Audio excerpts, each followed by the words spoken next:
Welcome, Jim Shoemaker. You are running for California State Senate in District 5, which is just east and sort of south of here. Yes. Thank you for coming this morning. Well, thank you, Joe. You're welcome. And your opponent is Jim McNerney. Yeah. Jerry. Jerry McNerney, yes. I mean, I understand people can forget who this guy is because he's not around. Yeah, I'll redo that part. That was bad. I even have his name on here. And your opponent is Jerry McNerney, yes, who has been in politics for a long time as well.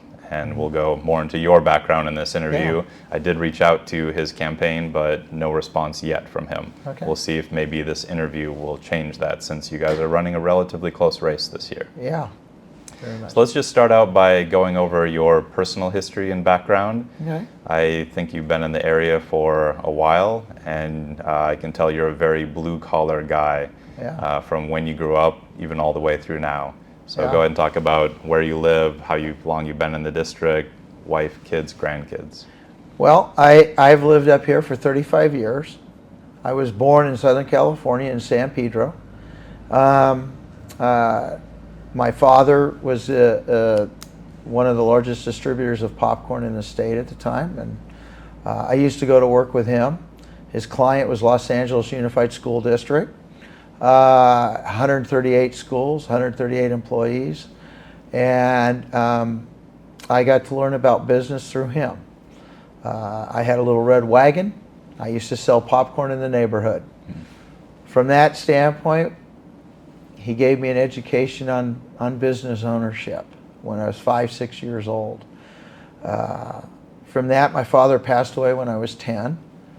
I ended up going to my uncle's farm for 6 years in South Dakota. He had about 3,000 acres, roughly, in there, and we used to run the harvest from Texas to Canada. He was a custom combiner. Mm-hmm. So I ran trucks, combines. I pulled combines behind a truck when I was 12 on the interstate. I was going 80, 90 miles delivering grain, sitting on phone books in a truck by myself, going down this road. Did you ever drive them into Minnesota? That's where I'm from. Yeah, no, never went to Minnesota. We were Texas, Oklahoma, Kansas, Nebraska, South Dakota, and then we would cut a little bit in North Dakota, and then we go into Canada. Sure. Up into Saskatchewan. So, but the experience of doing that and learning all the ins and outs, it was probably one of the greatest learning experiences of my life.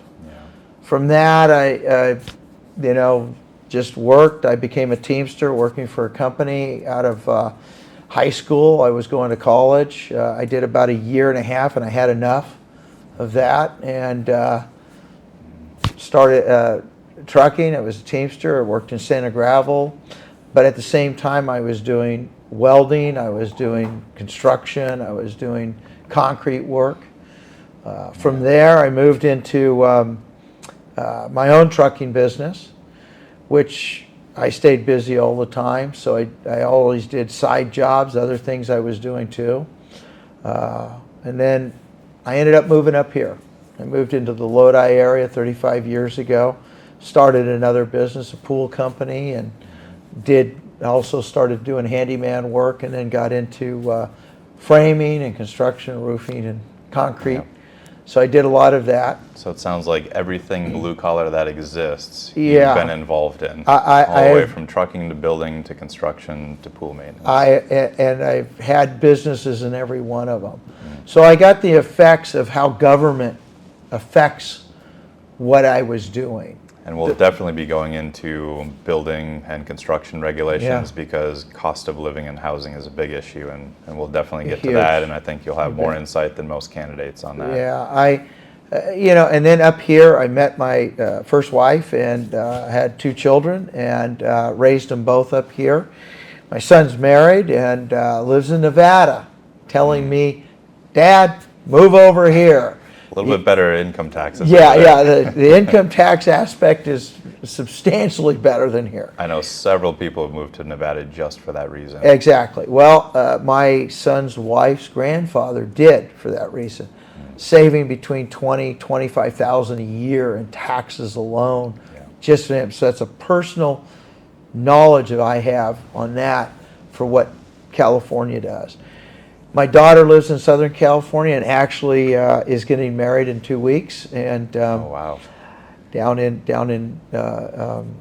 Fallbrook, and which, yeah, she couldn't pick a better time than 2 weeks before the election.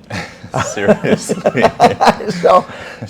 But she's my daughter, and they're getting married. Well, maybe you'll get some good social media out of it, some There you good go. family pictures. Yes. At least you'll be dressed your best. There you go. Right. There Very you go. photogenic setting. Yeah. So raised that, and I owned a financial service company. I started that. I was doing mortgages and loans and family planning and all that too. So I did all of that, and then the crash happened and suffered the losses of what that did with 14, 15 people working for me, and started a couple other businesses trying to deal with that, and lost everything, and been in the process of rebuilding, and realized, and in all this time, in the 30 plus years, I was involved locally in politics just because I realized if I didn't get involved, it's just going to keep getting worse. And so I feel. So talk a little bit about your background in politics, because it's pretty extensive, and you've helped a lot of other candidates run for office. Yeah. And now you've decided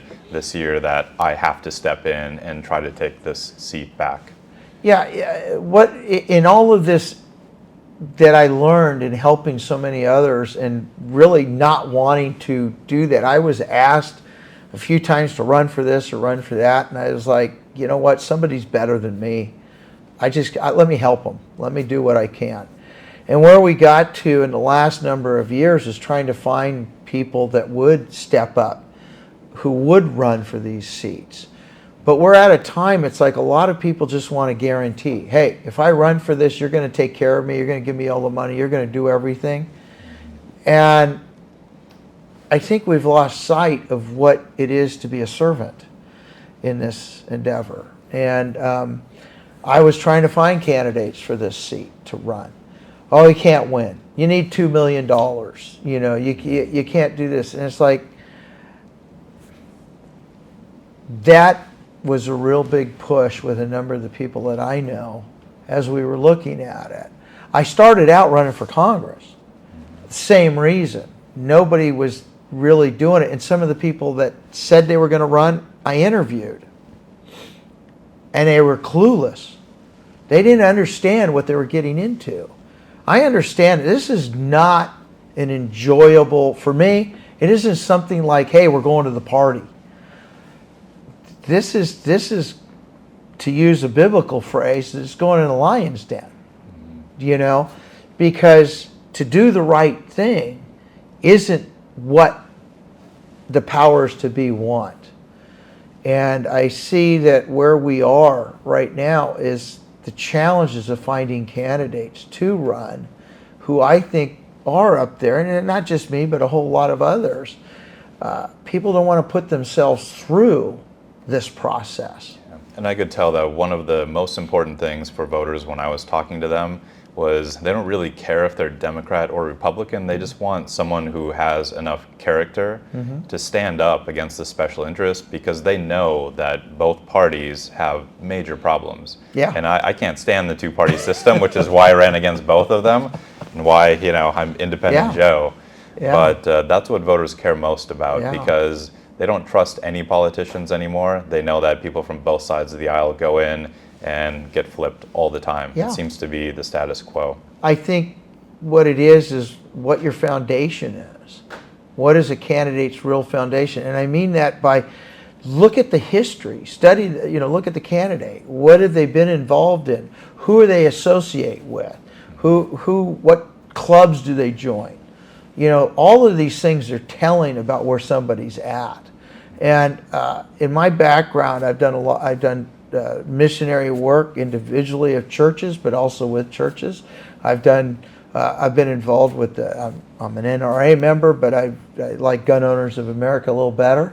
I'm a pro-life candidate. And a lot of people want to use that, but I look at human life as being special. And I need to treat each person as an individual, as a Christian that I am. As God says, He created us. And So everybody, I need to look at that and look at it as how Christ would have me look at somebody. So I'm willing to listen. I'm willing to hear what they have to say. And in that reaching out part is the biggest thing we need to do. But also understand, when I take an oath of office, it's to the Constitution of the United States. That document tells me what I can and can't do. And I think we forget that, because everybody's going, well, you need to do this, or you need to do this, you need to pass this law or pass that law. And it's like, well, hang on. Where does that fit in this document that says I can do that? And I think that's what we forget. I'm a servant to the people if I'm elected. Okay? That document dictates what I can do, and I can't. But that's to protect we the people. And I think a lot of people forget that. They forget the fact that what you're looking at is a document that our founders worked diligently at to give to us that protects the people. But the people have dropped the ball by allowing what's taking place today. And we have such division because there's a motive here to transform this government from what it is. The most successful, blessed nation that's ever been on this planet. That the people have the choice of what they're doing. And now today, we have so much government interfering in every aspect of our lives that it's overstepping its authority. Yeah, and talk a little bit more about the division, because always what the left tries to do to the right is paint them as far right, extremist, MAGA, crazy religious, pro-life, people. And then on the right side, they always try to paint the left as communist, socialist. And in some cases, that's true, but I find that that's very rarely the case, and most people tend to be in the middle. But it's a tool that both political parties try to use to wedge the other side out of the race. So how do you get over that when you're talking to the voters in person, knocking doors, and you're knocking on a door of a fairly far left voter, and then all of a sudden they know you're a Republican and they get this image in their mind? How do you overcome that? You know what's interesting, Joe? I've had a number of times where I've had very hardcore left-leaning people. I actually had one yell at me for 40 minutes on the phone. On the phone. This wasn't your ex-wife, was it? No. No, it wasn't. No, it wasn't. God bless her. But no, this was a lady that called me because of a sign. And she just started yelling. And as she was going through this conversation, I was listening to her. I was driving at the time. And every once in a while she'd say something. I said, well, I agree with that. And she'd say something else. I agree with that. Well, after about 40 minutes, she started to calm down. I said, you know what? Would it be all right if I answer some of what you said? And she just, okay. And I said, well, you mentioned 3 different things in your conversation with me. And I go, it was kind of a tough conversation because you were yelling a lot. But we agree on that. And all of a sudden she just stopped and she said, you know, I got to apologize to you because you could have hung up on me at any time. And I said, I know. I said, but I wanted to hear what you had to say. And she goes, oh my God, I'm sorry. And she goes, well, what did we agree on? And I don't remember right now what it was, but there was 3 different, I remember it was 3 different things. And I think it was over intrusion of government and some other things. And I said, see, this is the thing. We do agree on that. I said, you know, okay, the abortion issue, we disagree on.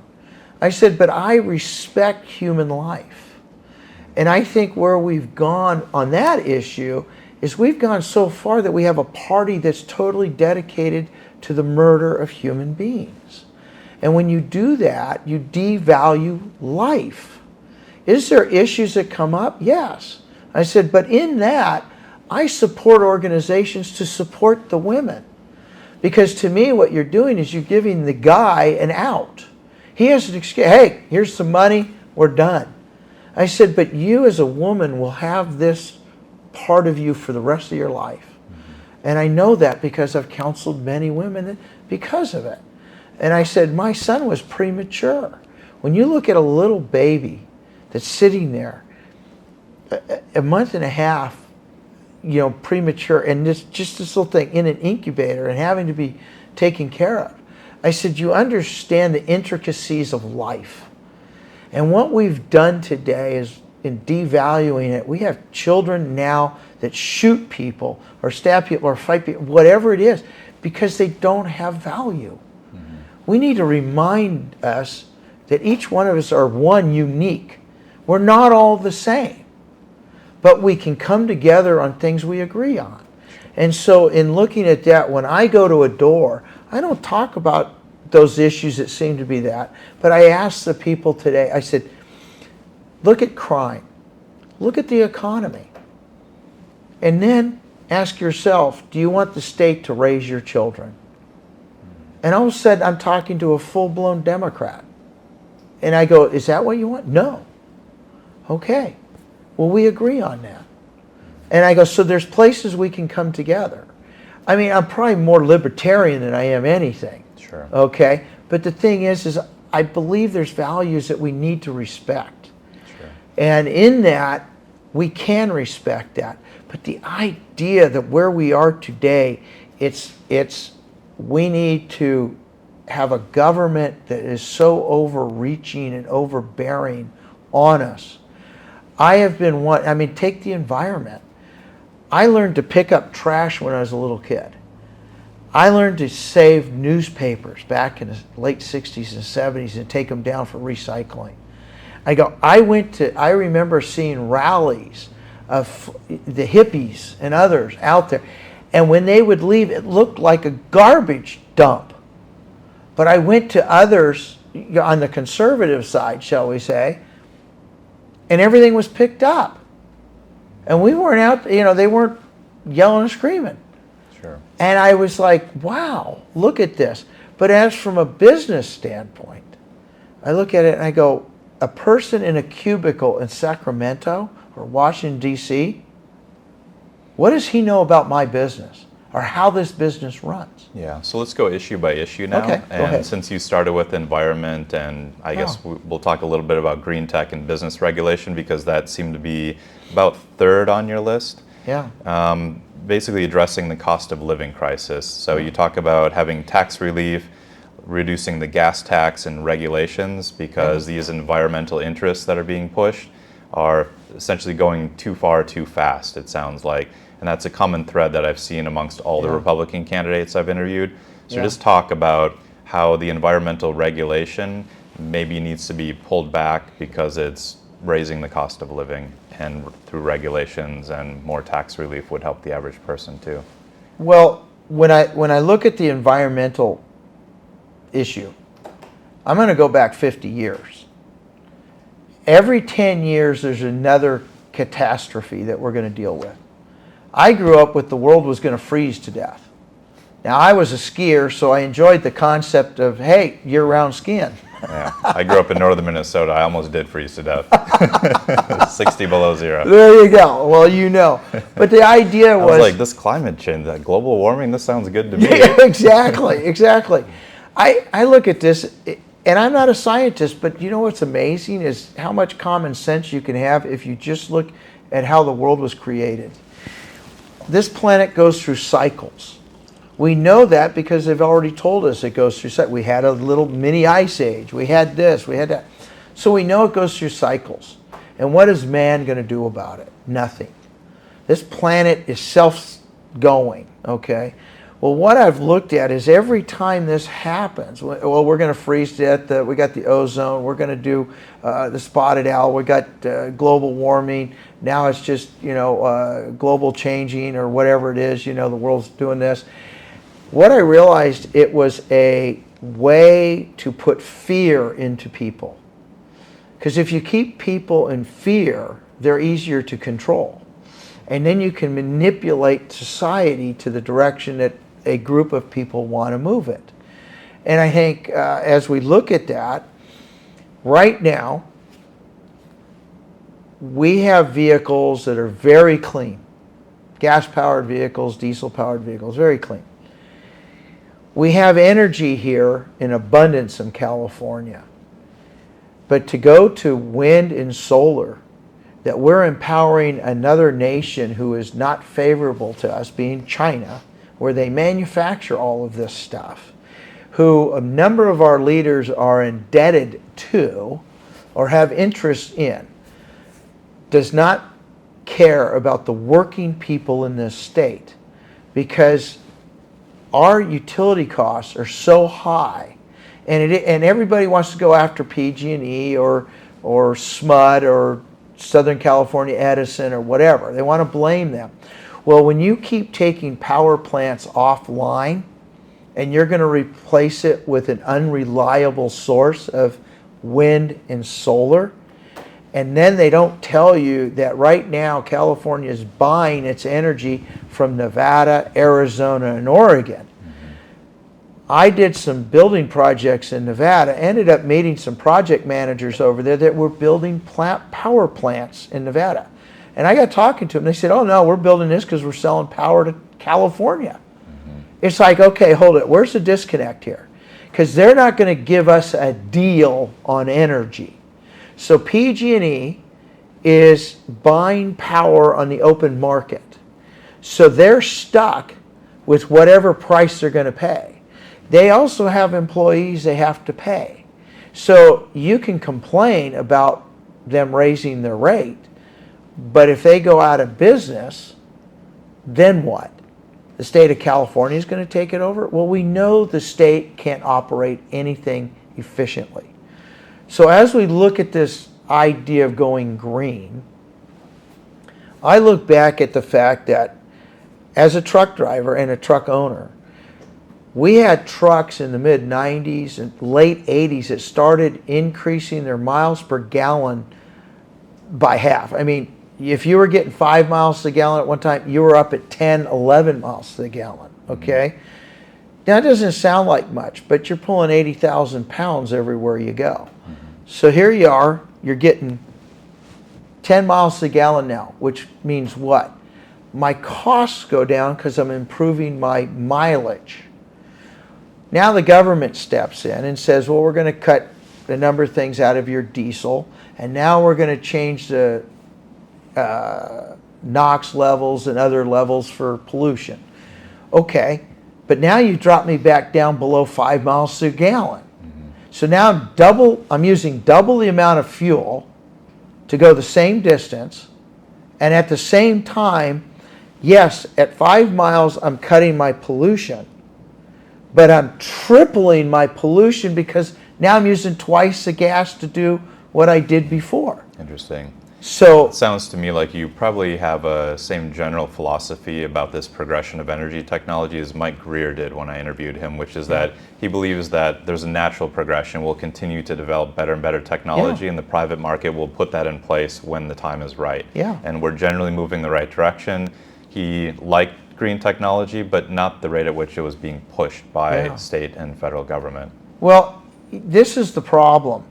Okay, and then you got to remember too, the working men and women of this state are being overburdened with the taxes and all of this that comes about because of this. But the state's subsidizing this industry. If it wasn't subsidized, it wouldn't be where it is right now. And to be honest, it's costing the men and women in taxes to pay for what they can't afford.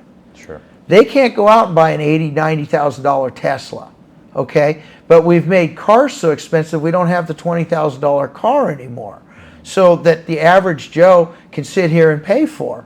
And this is where we're at, that this kind of, well, we're going to force everybody into this. And what if the people understood what's happening at the the top parts of power in the state of California and the national, they would realize they're trying to get us into these 15-minute cities. They want to move everybody out of the country. They want to put us all into this grid where we're going to use public transportation, which is inefficient, crime-ridden, and nobody's riding because we're in California, and true, the area is not designed for it. So it doesn't pencil out. Otherwise, private industry would do it. But then at the same time, when private industry wants to do it or do something different, Government steps in with restrictions or permitting or fees or whatever, makes it non-affordable and limits it. Elon Musk wanted to put a Hyperloop in to test that instead of putting a train that's, understand, I love trains, but they're 170-year-old technology, and you're sticking it on the ground. Now, I went to Disneyland, and they got this monorail thing that runs around. Okay. I'm going there this weekend. My daughter is dancing in the Halloween parade down there. Oh, cool. So I'll be doing podcast interviews in LA. There you go. Heading over there for the afternoon. There you go, Joe. And you know what? I'd say probably most of us have been to Disneyland. Yeah. I was in LA at the time with my trucking business, trying to get some contracts when they were putting in the metro rails, replacing the metro rails in LA.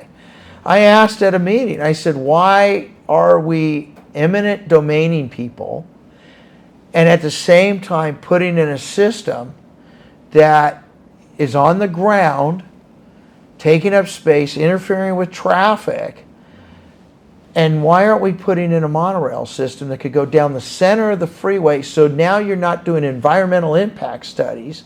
You're not empowering environmental groups that don't really care about the environment. What they care about is their own industry. We can sue, create problem, cost more money by suing these guys, stretching out this project 3-4 years before it'll get built, and we'll make millions of dollars off of it because we sued them, and nothing's going to change. Because that's what their industry is. So just in summary, it sounds like you're mostly for pulling back most of the green tech regulations and letting the market evolve the technology on a more natural cycle, and also to put some thought into all of these city and government infrastructure projects. Yeah. If you take the train to nowhere, the high-speed rail that I think we're still waiting for, and the billions of dollars that was pumped into that as a scam, as a payoff to all these people. And I've talked to union members, well, we're going to have union jobs, we're going to have this.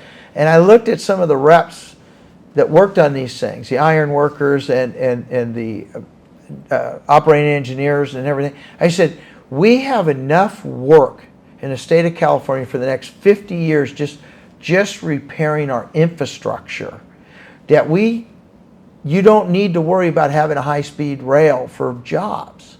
We have normal replacement infrastructure that every one of those workers, they're paying taxes too. And they're screaming about the tax burden on them. And yet that tax money is being subsidized to pay for the rail system that they're working on that's going to do them nothing. Because it will not be built in our lifetime. And the point is we could improve our infrastructure, and if an industry wants to put a monorail down the center of I-5 from LA to San Francisco, it could be done in 2 years. So we're being sold a bill of goods that's nonsense. Understood. Let's go to one of the issues that you've alluded to a couple of times now with the 15-minute cities, crime and safety. I know that was the top issue, the number one issue that was listed on your website. Not that there was a particular order, but obviously you were against the implementation of Prop 47. Yes. Prop 36 is up this year to undo it, which according to the latest polling seems to be polling at over 74% to undo that. So just your thoughts on crime, safety, accountability, and making sure that our cities are safe for families and kids. The only way we reestablish this is accountability. You cannot, no matter what these guys want to do, and when they sold Prop 47 on everybody, and it was a sales job, telling them, well, we have all these people that smoke pot and they're the ones that are in jail. That was, like I said, smoke and mirrors with these people. They knew exactly what this would do. We knew exactly what this would do. We worked diligently trying to stop and fight Prop 47. So what was the real agenda behind it then? The real agenda was to create chaos. That's what I believe. And they've created the chaos. The goal of most of these government people is, one, we need a problem, so now we can tell people we can fix the problem. So they create the problem that they're going to now tell you they're going to fix. So where's Prop 47? We had a lot of people try to come together, a lot of, I will say, on the Republican side, trying to push to replace or fix Prop 47. The best they could do was they came up with Prop 36. I'm 100% supporter of Prop 36. My opponent can't even answer that question. All he goes back to is how we put a lot of people in jail, but with no answers to anything. He is not for Prop 36. He's with the governor right now. And Gavin Newsom, in that poll you mentioned, he's taken it bad because he's still supporting Prop 47. In that, we need to start reminding people to respect law enforcement. Our law enforcement are putting their lives out there every day. But when cities and municipalities don't back their law enforcement, we have problems. I don't care. Don't use minority status. Don't use any of this nonsense. Each person is responsible for themselves. If they walk into that establishment and steal, they need to be prosecuted. And the store owner has every right to stop them any way they can from stealing because they're not just stealing something, inanimate object. They're stealing from a hard-working couple that probably put all their resources into establishing that business, to do something for the community and for their own family. So you're stealing from their family. And we need to change that. I would propose to work on getting in the legislature to get rid of Prop 47. Whatever we need to do, because we need to return to full-time accountability for law, and we need to make the laws in a way that we have accountability again. We cannot sit here and they go, well, the jails are full. We need to teach responsibility, and one of my big things is we need to put morals back into our schools. We need to teach that in schools. We can go back from the 60s when they took, and I'll say it, they took God out of school. We saw it. You can look at the chart from the early 60s, and that chart took off with all of a sudden, children do not know the 10 Commandments. Whether you're a believer or not, do not steal. How is that a bad thing? How is not teaching right and wrong? Because right and wrong has to have a moral backing to it. Yeah, and we'll get into education in a minute. Okay. And I generally agree with you whether or not having the 10 Commandments in schools, that's debatable. But I will say that social media is rapidly eroding our ethics and our morality, and our youth is glued to it. And it's causing mental health problems, and we'll get to education in a minute, and parental rights for that matter. But let's stick along the lines of crime, but in a slightly different way. Okay. One of the other issues on your website was homelessness, drugs, mental health, which is another type of crime, and it's causing massive problems. It's destroyed downtown San Francisco. I've been there. It looks like a zombie apocalypse. I haven't been there in years because of it.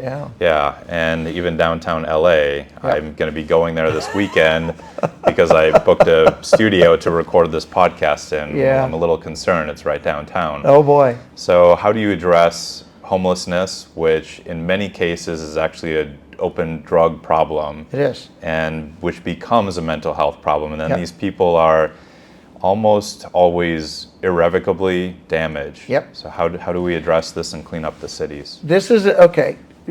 What's interesting is every one of these subjects are intertwined with each other because it takes one of them to start this process. And it's just like with the drug thing. I tell people, I said, I didn't hold a gun to anybody to go do drugs. And no matter how you look at drugs, we have a fentanyl nightmare going on in this country because of the border situation. And just look at, if Americans would quit doing drugs, then there'd be no market for drugs. But here's the thing, nobody wants to be accountable. In our justice system right now, I think there's really three categories of homelessness. There's the people that do not want, I should say, they want to live the way they want. They want to be out. They don't want to have a home. They want to be outside. That's a whole different category. They don't have drug problems, but they want to live the way they are. Okay. I would call them the old version of the hobo. They'll live outside, they live down somewhere, they work a little bit, they do just enough, and then they go to another place or do whatever. Those are people that are going to be there. Now we have the people that lost their homes, have challenges. There's government assistance in all of these areas that they can get to. But some of these agencies are closed on weekends. And so there's challenges there, but we have a huge private sector, some faith-based, some not, that are out there that are there to help those people. And then you have the people that we were talking about here that have a heavy drug problem, that have mental issues. And the state of California, in their warped sense of helping people, passed laws that say we can't help these people unless they want it. Well, some of these people are incapable of taking care of themselves. How is that compassion? To be compassionate for this person, we need to get them off the street. They don't know what they're doing. They're yelling and screaming at the sky, at the building, at the wall, or whatever, and they're walking down the middle of the street, destroying property and other things. So you're for basically arresting them and then forcing them into rehab programs. We need to put get them off the street. Yes, we need to sit there and get off for their own good. I've seen them. They're out in front. My wife was assaulted at one time at her business. I said, what we're dealing with here, there's no compassion in helping this person if we don't get them off the street for their own good. Sure. Because they do not know. Their mind is gone. So I'm guessing you believe that the Democrats' kind of social justice side of it, which is that we're going to provide needle exchange programs and safe shelter, that's the wrong approach, and it needs to be a little bit harder than that. It doesn't work. We have proof it doesn't work. Sure. And you're now going back to the working man and woman of the state. Why are our taxes so high? Because we're subsidizing every one of these foolish programs that they've been implementing. Why do I give drugs to a drug addict and think that's going to help them? Now, if you want to kill them, okay, I guess that's what you do. But I don't want to see them die. I want to see them get help. But they don't have the capacity to do that. And we need to get them out. We got rid of our mental hospitals years ago in the 80s. I'll say it was probably one of the worst mistakes we ever did. And I would look at the amount of money that the homeless industrial complex that we have today, because First time I've heard that term. Okay, well, that's the deal, because I've seen it. I have talked to so many in this campaign, and I've helped before this campaign of groups that are trying to help the homeless, and I see the ones that are in business for themselves who are making the Defense Department look like amateurs, because the amount of money, when we have, I think it's 25 or 35 billion dollars unaccounted for in the state of California that Gavin Newsom has focused towards the homeless issue, unaccountable. Yeah, and Mike Greer was talking about this too. He was saying that he would actually pull the paperwork on some of these nonprofits, and they would spend most of their budget on real estate, so leasing or buying a property, and then on administration salaries. All on administration. When you got $500,000, $1 million, $200,000 going to a CEO of this and each one of their people in the group, who are they helping? And this is the problem, because like I said, I have seen it. Later today, I'm meeting another lady who they've started a program. I want to see what they're doing. They're averaging 10 people a month right now, getting them off the street, either into homes or help, with no government money. Zero, not even taking grants. I need to see this, because that's what I want to see. Because like I said, when you tax me, I don't have the money to donate to something I believe in, and that might help. So it sounds like you're in general in favor of shifting where the money is going from these front-end programs like needle exchange programs and the things that don't seem to be working onto the back end and helping them improve their mental health. So putting them in homes, rehab programs, things like that. Yeah, because here's the other thing. The idea that we're going to build all these little homes, because this will probably go into one of your next questions, but to build all these little homes, How do you take someone that's incapable of functioning on the street because their mind's gone, and you're going to put them in a home? They're going to destroy the home. So what this taxpayer who's worked hard for their living, who isn't getting anything from the government, who's paying their taxes, and now it's subsidizing something that a person can't function in. That's wrong. You're stealing from one to give to another that has no accountability. And we have no accountability in this on purpose because of the payoffs that I believe that are going on. And like I said, yes, it is a homeless industrial complex. Okay. So let's go now to a level deeper than that, which we've already talked a little bit about education and parental rights, because a lot of these people that are homeless and get into drug problems, they often grew up in environments that didn't help them. We'll just say it that way. And so how do we ensure that our youth are given the skills they need in order to not end up in a situation like that in the first place? Because that comes down to education, curricula, and then I'll let you get into parental rights because I know this issue is important to you as well. It is. The education situation is right now, we've dumbed our children down so far, and we're doing all this social engineering now outside of what schools should be doing. We should be sitting there training our children at a young age. When I look at foreign nationals that are coming here, moving to the United States, who I've talked to many, because our district encompasses every demographic of person there is on this planet. And I've reached out to all of them. I know all of them. I have friends now. I have many.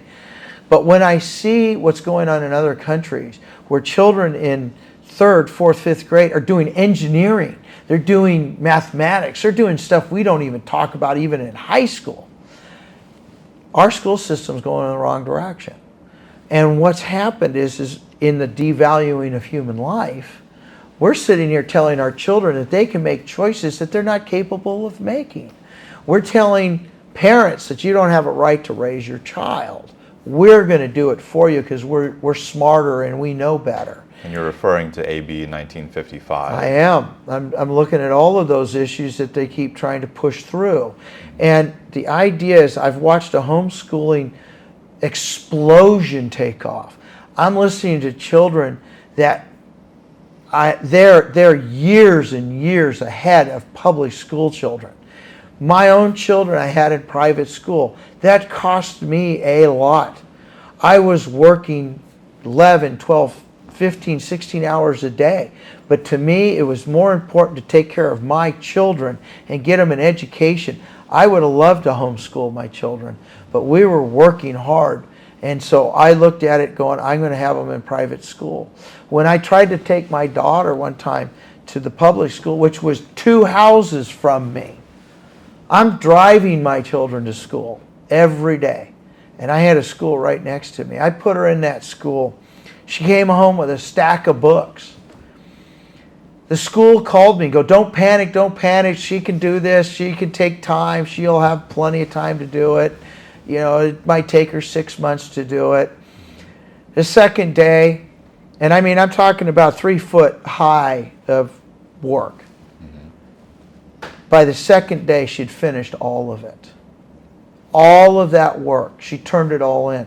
I got a phone call, oh my God, did you tell your daughter? She didn't need to do this, she's fine, blah, blah, blah.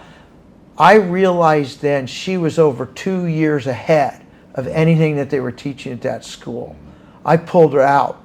I told her, you ain't ever going back. And I saw the direction of what was happening. And when I look at our schools today, we need to have a diametrically changed system where we put parents, going into my parental rights, but we need to put parents back in charge. And is there challenges? Yes. Our state and everything is trying to destroy the family. They're trying to sit here and make husband and wife both have to work. On a side note, yesterday I was knocking on a door. A young lady came to the door who was working from home that day just by chance. And she started talking to me about that issue. Their children in school. Her and her husband are both working. And they're lucky to get home when their daughter gets home, and at the same time, they can't afford their utility bills and all the other stuff. And they're worried about what's going to happen with their child. And this is crazy. Our government has implemented so many areas that they're interfering in that it takes two now to survive. And that's wrong. It's an interesting broad perspective because, yeah, both parents have to work extremely hard to just be able to afford anything now. Yeah. If you look at the ratio of real wages to the cost of a house or a car or insurance, it's way higher now than it's ever been. Yeah. Parents can't keep up, and they're sending their kids to public schools trusting that the public school is going to give them the education they need. Yeah. So they don't have to work as hard as us parents, but it seems to all be going in the wrong direction. It is. And it is. Yeah. So when you look at the fact that, and I don't know the exact number right now, but around somewhere near $18,000 per student is what's being allocated to our schools. 18,000, somewhere around there. I know that the local school doesn't get all that, but most of them are getting between 12 and 14,000. I can go put that same child in a public school, a private school, for around 8,000, 7 to 8,000. And let's just put our children as a product. Our product is a lot better from a private school, but homeschooling is even better. And they're not in class all day long. And they're out learning about everything that's going on. We have all this technology, and yet we're running schools like we did 120 years ago. And our children aren't learning what they need to learn. We need to. Do you think the technology is interfering? Because I actually do think there's one thing that you will agree with Gavin Newsom on, which is the legislation to ban cell phones from schools. You know what? That is absolutely amazing that we can agree on something. I will tell you. I gotcha. Yeah, amen. And I'm there. See, we agree. I am at a point when you look at all of this that you can pick up this $1,000 phone, and our children have such a disconnect to understand what it took for their parents to buy that for them. And nowadays, the state is giving away free phones and free. It's like nothing is free, but we're teaching our children everything's free. I'm going to put on one other subject real quick, and that is our colleges and all these college graduates. Hey, you need to forgive me of my debt. Well, I went 1.5 years to school. I went to junior college, and I had to pay. It wasn't what it is today. But I realized something.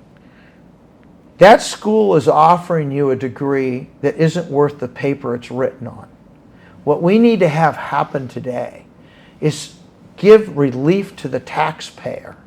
Because as a blue-collar worker who's been in every industry you can come up with, I didn't take a loan out and not have to pay back. You took a loan out to get a degree that said you were going to make X amount of money because you got this degree, and now it's not. You should sue the college, not the taxpayer. A taxpayer should not have to pay for your degree. Sure. Because you got a rock wall, special food. My daughter graduated from UCLA. Mm-hmm. I didn't pay. She did it all on her own. 100%, my daughter did. Do you believe that schools at all levels, from high school, junior college, colleges, should help focus more on trade programs? Because it seems like we're lacking people in the trades, and that's actually driving up the cost of building and construction too. It is. In my own industry, I cannot find people to work. I have people say they know how to do framing. They don't know how to do framing. And then some don't want to work that hard. And so where we are, we have how many millions of people on assistance right now? Somewhere between 18 and 30 that have 2 legs and 2 feet. Why are they on assistance when they could be working? They need to work. They should not be living off of our system right now so under you would any be in excuse. favor of creating programs to help train people in the trades? I'm all over the trade deal. When we took out when we took out all that stuff in high school, it was the worst mistake we ever made. I went through shop. I went through metal, woodworking, automotive. I loved it. I hate to say it, there is a difference between boys and girls. And the thing is man, building a hot rod at school and building the things that we used to do, that gave us eye and hand coordination with everything. And it gave you skills that you don't get. There is an area for all this technology that we do have in school. But today, we could have schools. Why are we having a nurses shortage? Why are we having a doctor shortage? Because of all the nonsense they have to go through to get to where they need to learn what they're going to do. I think today we could educate people in every one of these fields without all the other fluff that costs millions of dollars of money from the taxpayer to cover. And like I said, yes, I'm all over the trades that are training these people, but we have a massive shortage.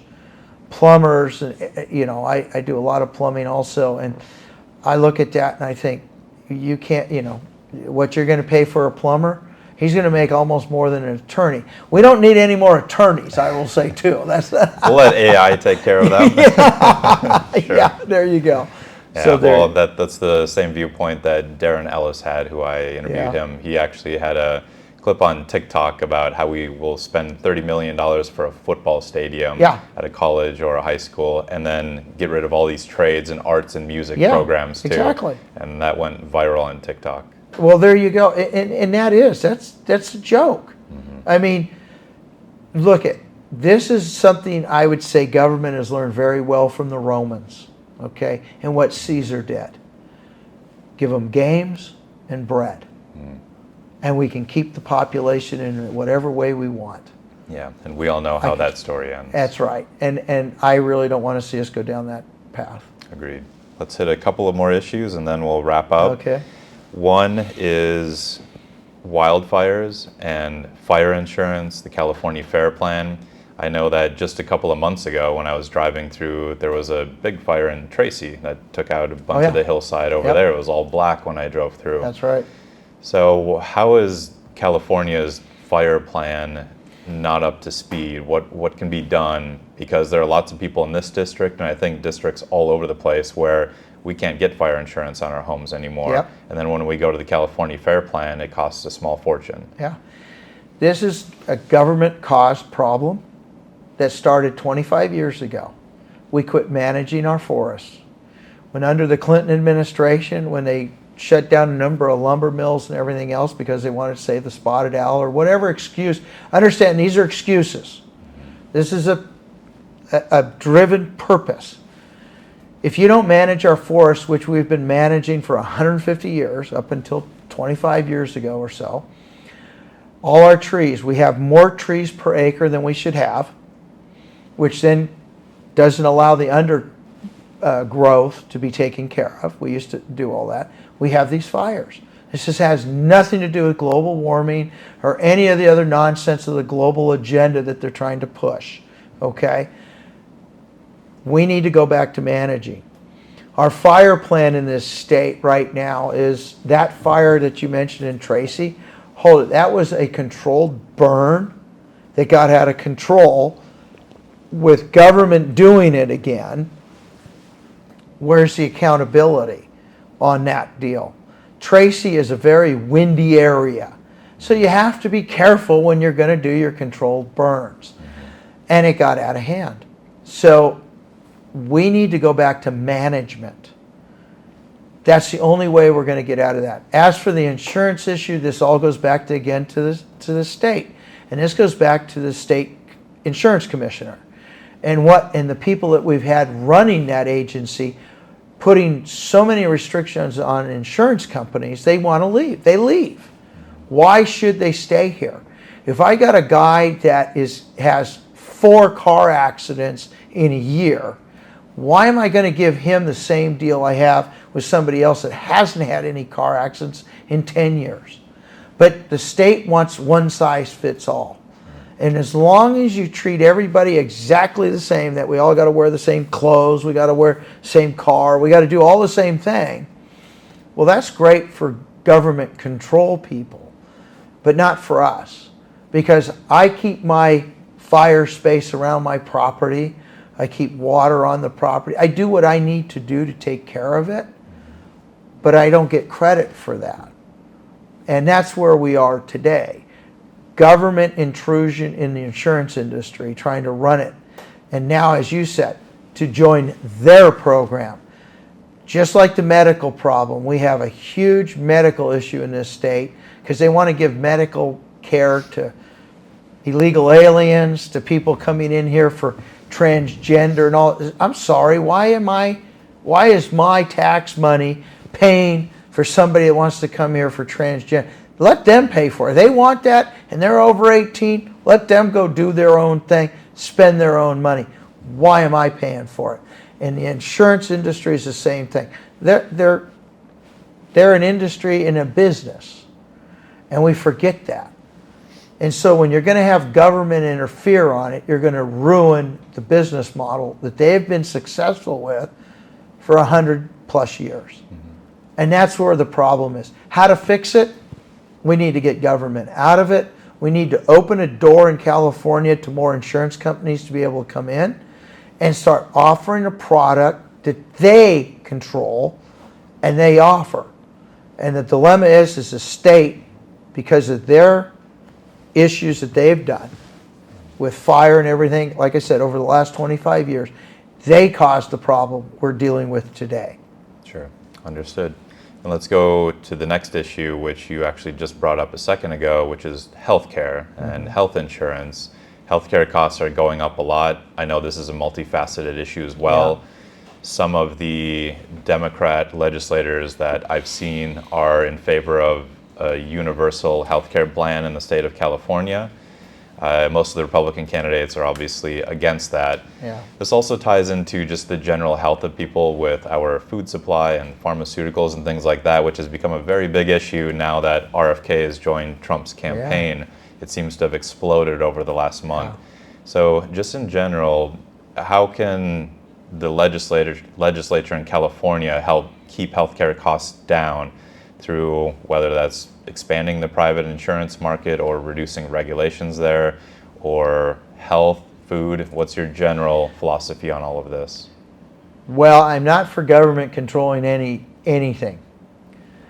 Our medical issues in the medical profession in the state of California years ago was affected because of the state and attorneys suing doctors, okay? Malpractice costs. We now have an issue in California. We have a shortage of nurses and we have a shortage of doctors. Government's going to tell them what they get paid, tell them how to do everything. Why do I want to be a doctor in California? Why do I want to go through this nightmare? So the issue that we're dealing with in medical care is we need to return it to a private system. We already have Medi-Cal, but what did they do with Medi-Cal? They opened it up to everybody and their brother, cousin, aunt, uncle from out of the government, out of the country, and it's kind of a... And you're referring to providing health insurance, health to care illegal for aliens and everybody else. I'm sorry.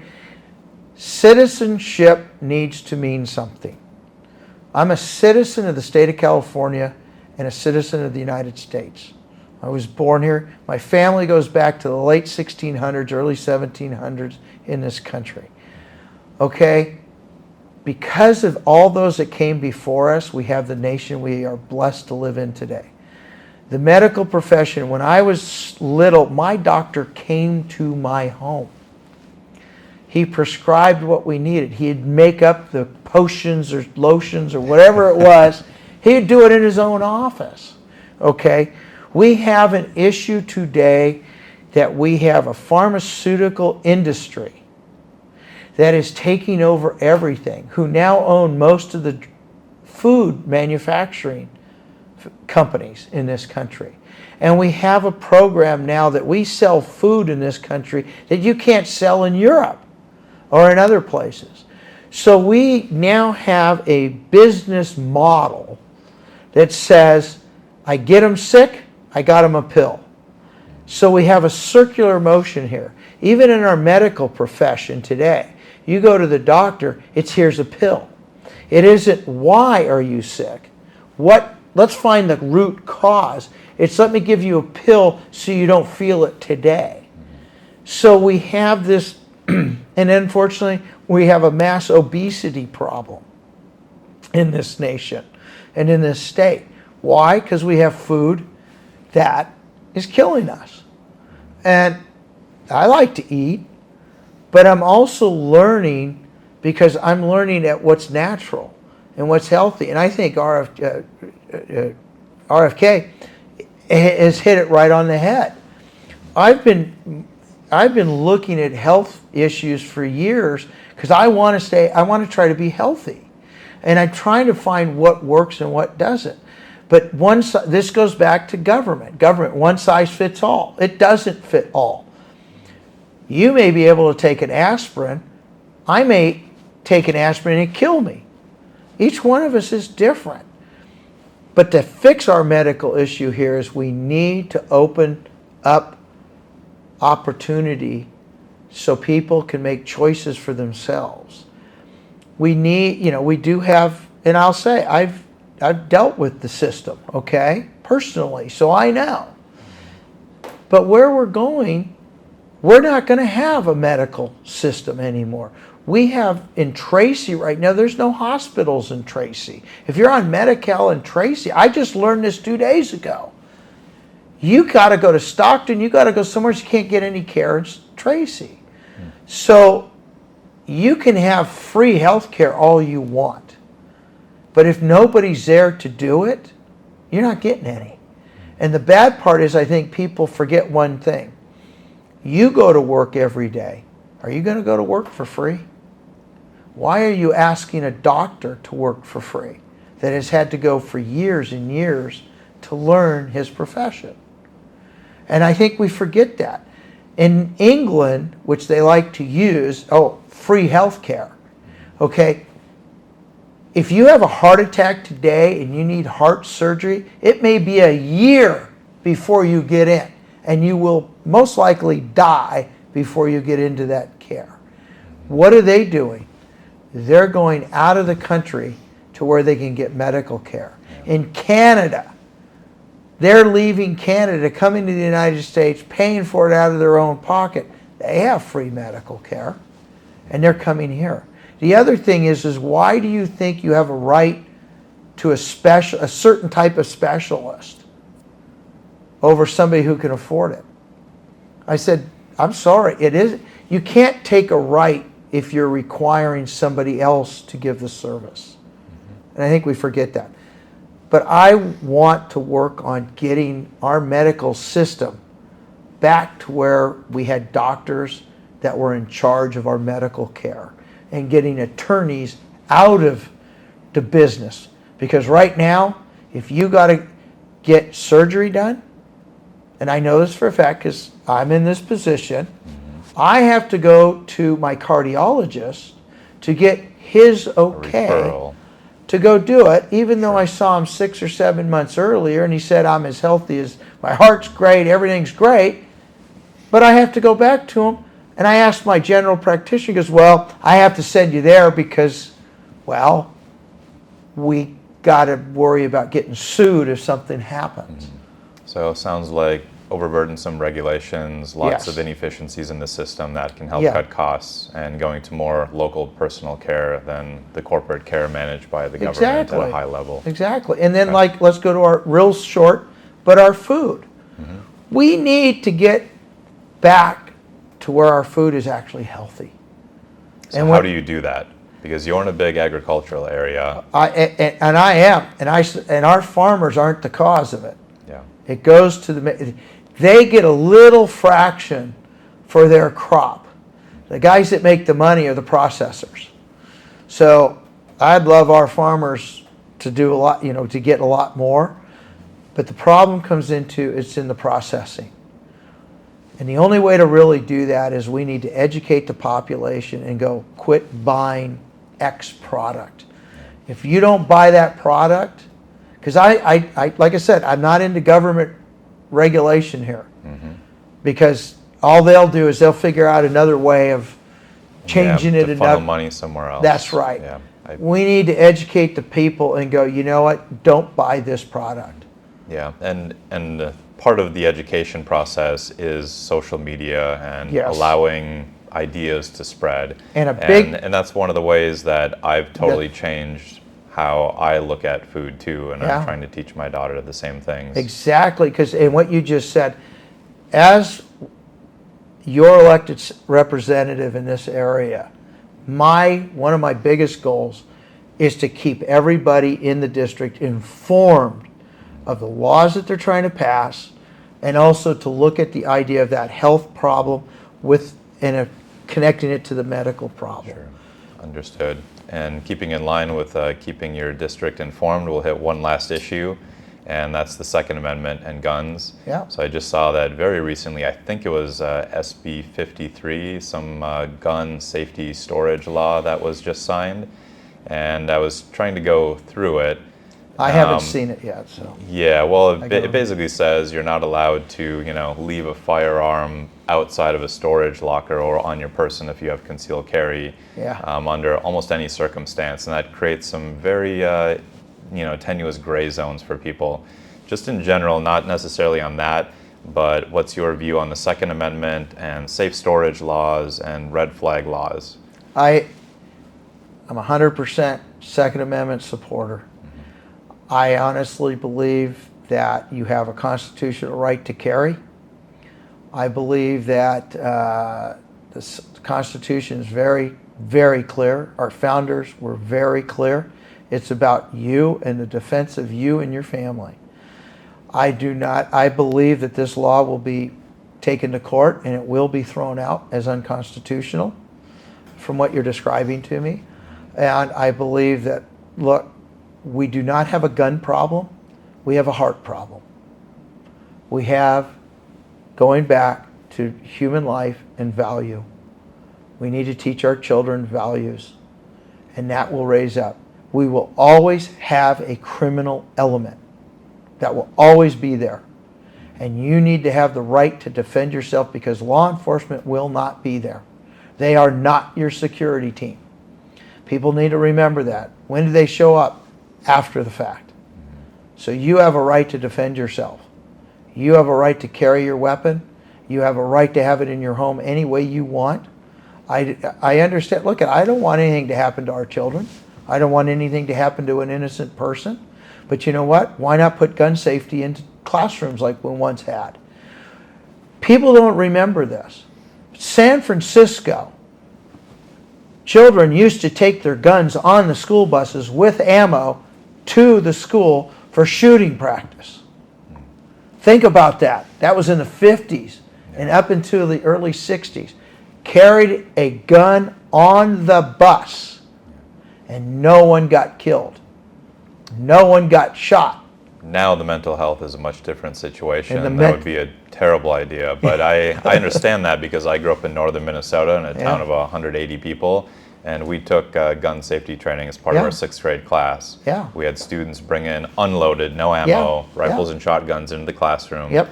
We'd go to the range. So I agree with gun safety and training, especially for anyone who wants to possess a firearm. Do you think that should be a mandatory? Do you agree with I'll tell you right now, the NRA had the Eddie Eagle program for years, and I believed in that. I believe we should have gun safety in school. I think that would be a great training point for children to learn how to handle, what to do, everything. What about just a gun owner in general? Like, if you want to own a gun, do you agree with some of California's regulations that you have to have a certain level of training? No. Okay. I believe any smart person would. I mean, you should learn that. I mean, the Boy Scouts used to train it, and like I said, but if we had that in school, that's a great thing. I mean, bring back sharpshooting in high school and everything else. I mean, I look at, it's a tool. I can take a hammer and kill somebody. I can take a knife and kill somebody. I mean, if somebody wants to do harm, that's the person we need to go after. And the issue with that is inanimate objects do not kill anybody until a human being picks it up and uses it. Sure. It's a person. So then what about people who do have mental health problems? Just recently, obviously, the Trump assassin, the first one, he likely had mental health problems. A bunch of the mass school shootings, they've had mental health problems. Well, in the current society, because that's an idealistic way to look at things, I would love if things could get back there, but it's going to take a generation before we can get back. So just looking practically in the current situation, do you agree with giving law enforcement more resources to try to alert them to people who might be a danger to themselves and others, and then taking preventative action? Or do you think that's too slippery of a slope for a government agency to be trusted with? I have a problem in every avenue of that with government. I do believe that people, if this person is somewhere and out there, that they need to be helped, and we definitely need to keep them away from a weapon. Sure. So more of a help standpoint, a social help, mental health. Exactly. Okay. They need to be there. Like I said, I have seen people in divorce issues. I've seen them in other issues where they've tried to use these things against each other, or your neighbor who doesn't like you and sees you go, you're going to go out skeet shooting for the day or whatever, and hey, this guy's crazy or whatever. Sure. The slippery slope is there, so it's definitely a delicate issue that we have to look at. But if somebody is in care and we can track that, yes, that person at that point in time, we should definitely make sure that there's a way that we can, hey, other family members, somebody else takes responsibility. Until they meet certain checkpoints and then have their rights restored. Yeah, something like that. Okay, fair enough. But let's wrap up then.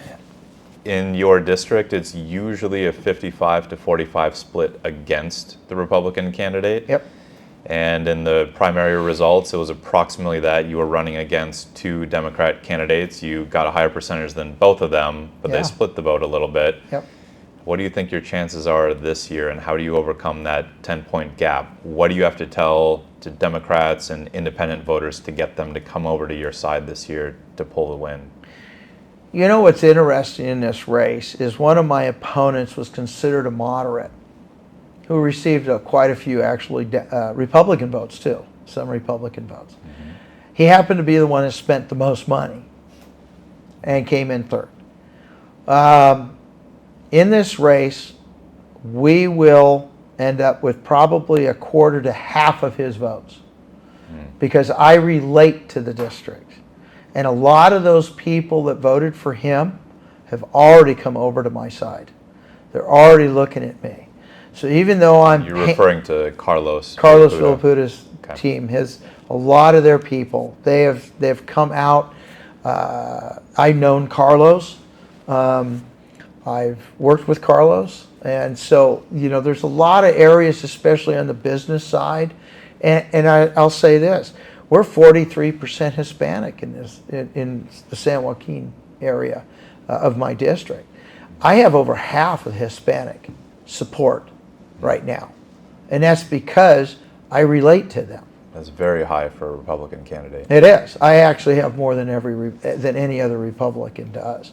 And so what we're looking at right now is we have a great shot, and we have a great shot because I have worked with many of the groups.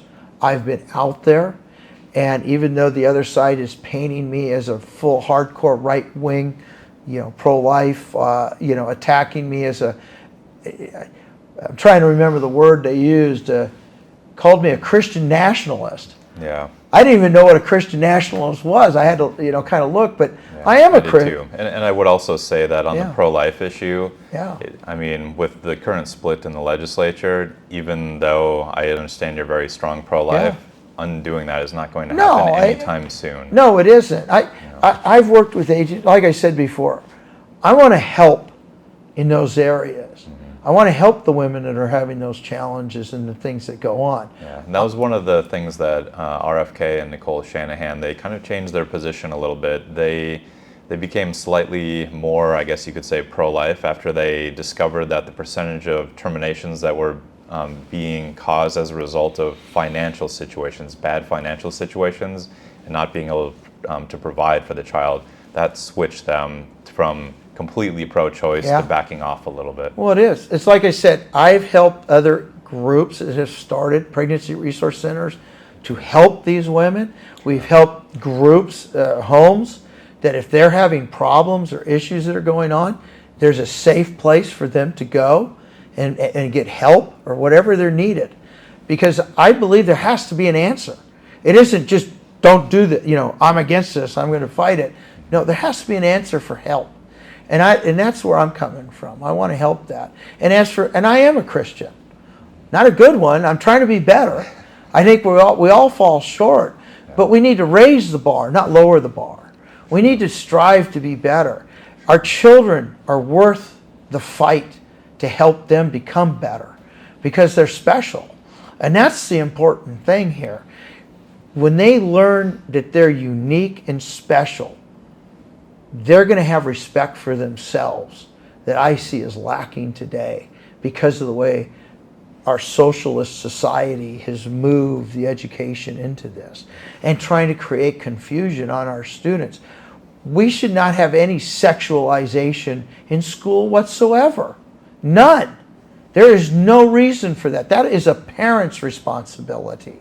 And the mental cases that we talked about just a little bit earlier is a root cause to what they're doing to our children at such a young age in confusing them.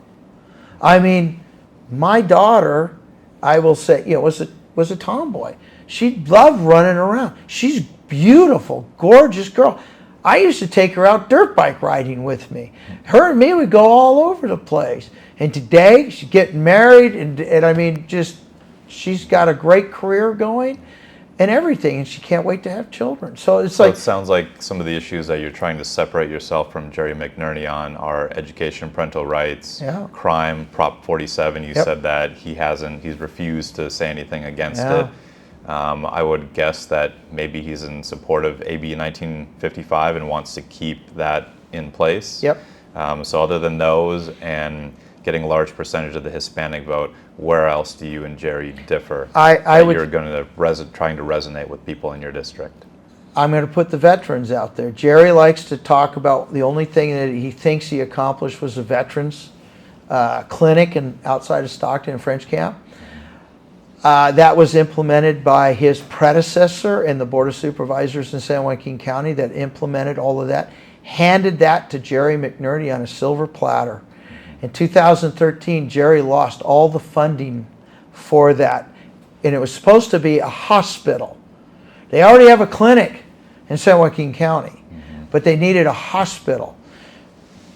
I have direct connection with that. My brother-in-law, my sister was taking him to Livermore and over to the other major VA hospital for blood transfusions.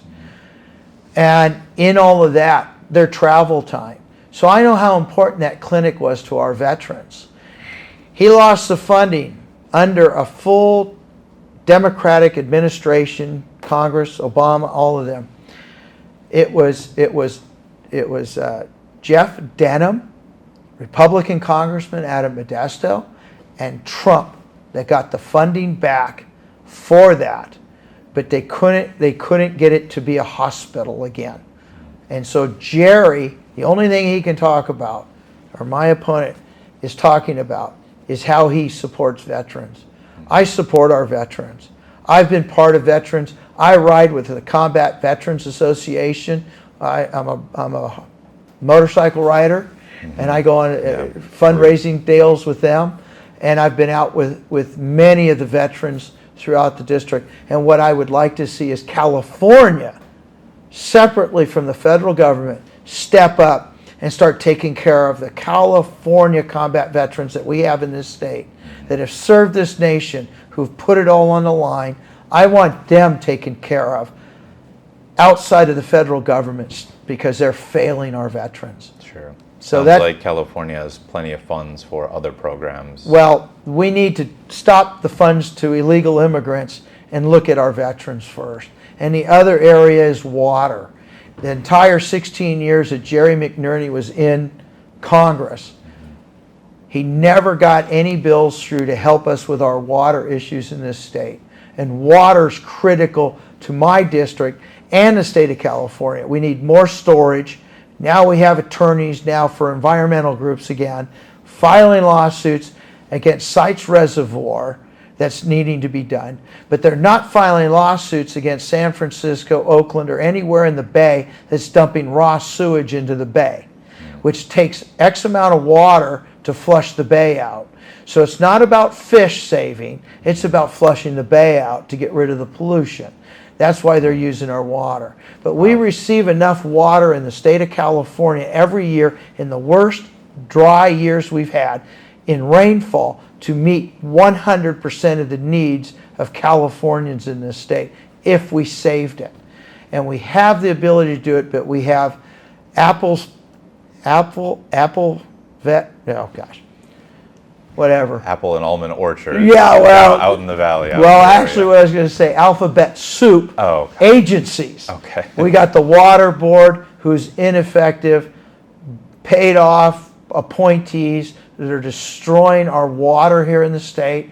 We have CARB, the same thing, ruining businesses all over this state with their overregulation, changing this, affecting everybody in the state. And our taxes, we need to cut our taxes. We need to give relief to our homeowners on property taxes. We need to get a budget that's accountable and people are held accountable for what's done. So it sounds like you are for a complete reboot of the Democrat policies that are currently being passed through Sacramento.